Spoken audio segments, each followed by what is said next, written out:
Wah, hello po sa ating lahat. May sasabihin lang po tayo dito. Once and for all na po ito yung sasabihin ko about doon ulit sa pera ni Rina. Wala naman na sana po ang lahat ng to kasi tapos na eh. Ano na siya eh, wala na eh.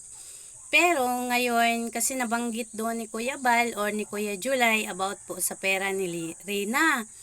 Lilinawin ko lang po lahat po na ang pera po ni Rina sa ATM po na pinatabi po namin that time sa kauna-unahang birthday ni Rina sa Team Kalingap.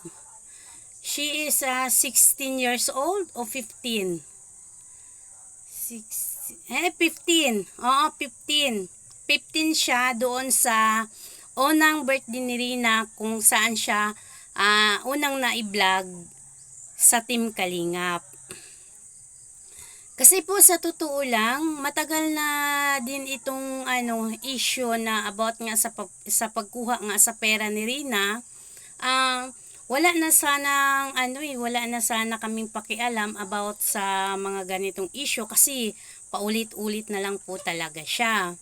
Pero ko kasi doon kay Kuya July, nakita ko doon sa din ni Kuya Bal na milyon ang pinag-uusapan na pera ni Rina. Hello po sa lahat po ng supporters ni Rina that time or ng Idrin that time. Kami po ang major po na grupo ang nag-sponsor doon sa pa-birthday namin kay Rina. Ngayon may isang team po doon nakisali or sumabit po sa sa pa-event namin doon sa 15th birthday ni Rina. Ngayon sinasabi sa kanila daw yung pera. No, hindi lang po yun.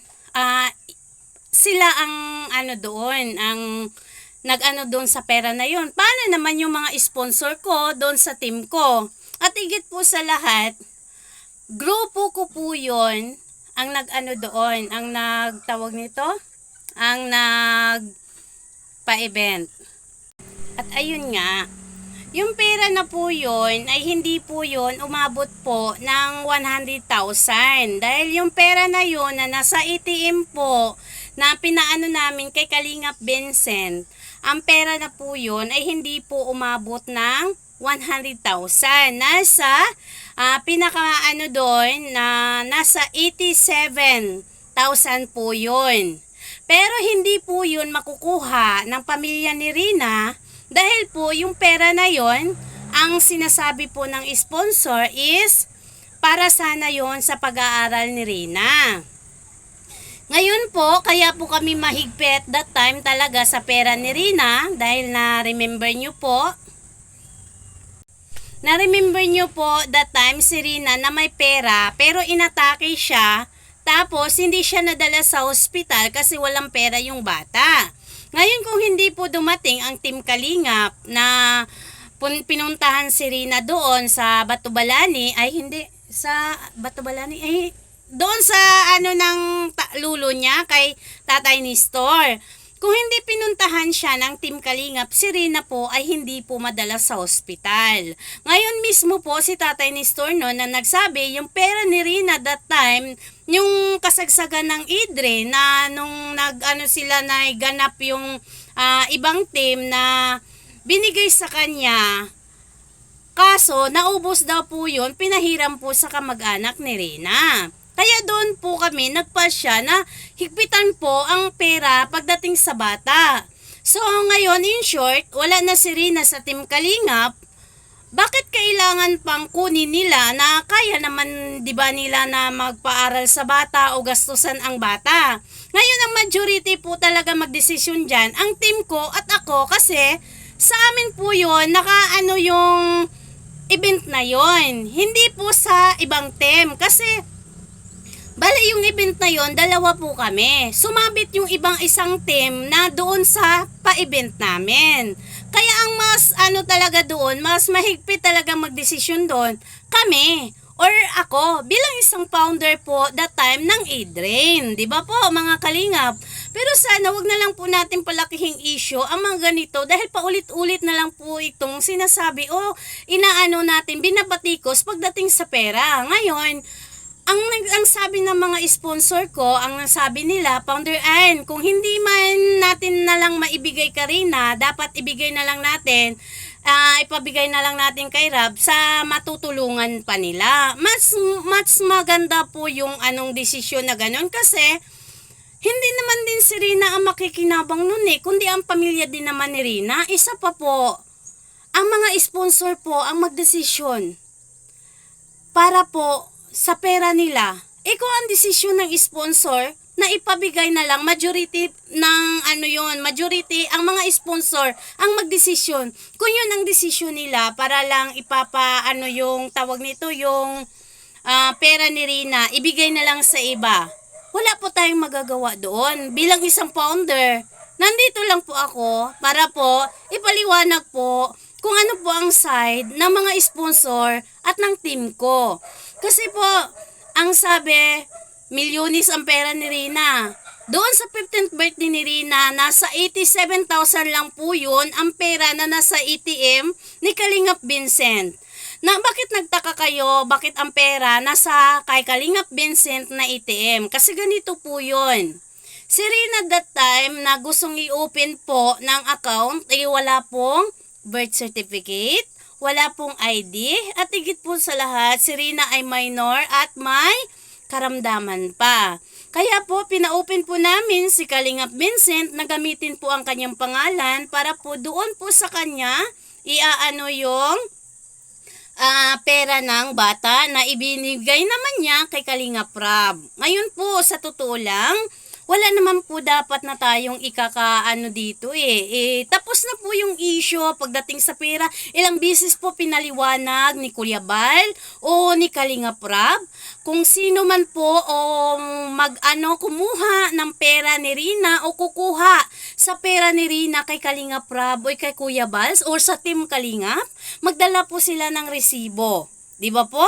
Pero kung yung kukunin nila yung pera na naipon ng team ko o ng team ng Adrian that time doon sa 15th birthday ng bata, hindi po nila yun makukuha kung wala pong approval ng team ko, especially approve ko. Dahil po, yung pera na yon hindi po iisa lang ang doon. Kundi yun majority po yon ng mga sponsor kung ano po ang magiging desisyon. Sana po naintindihan at intindihin po ang mga bagay-bagay po na sana wag na lang natin palakihin pa ulit. Kasi sa totoo lang, ilang beses na po to pinaliwanag ni Kuya Bal. Ilang beses na po to pinaliwanag ko ng maayos. Pero hanggang ngayon, bobo pa rin sila at tanga pa rin sila sa mga sinasabi namin kung ano po ang totoo.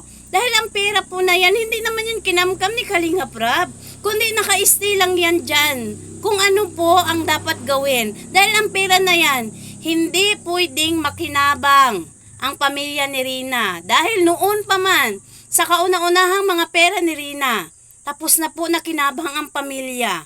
Pero this time, yung pera na yan, inipon po yan para sana sa kinabukasan ng bata, sa kinabukasan ng bata na nasa Team Kalingap. Diba po? Sana po maintindihan at maunawaan po natin kung ano po ang aking pinaliwanag.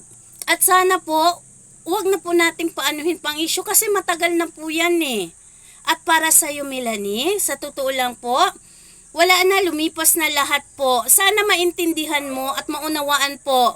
Huwag ka pong mapapadala po sa mga sulsol ng iba na kiso marami ang pera ni Rina. Ito lang po ang masasabi ko sa iyo, Melanie. Sana isipin mo din po na magkaroon ka po ng desisyon para sa sarili mo.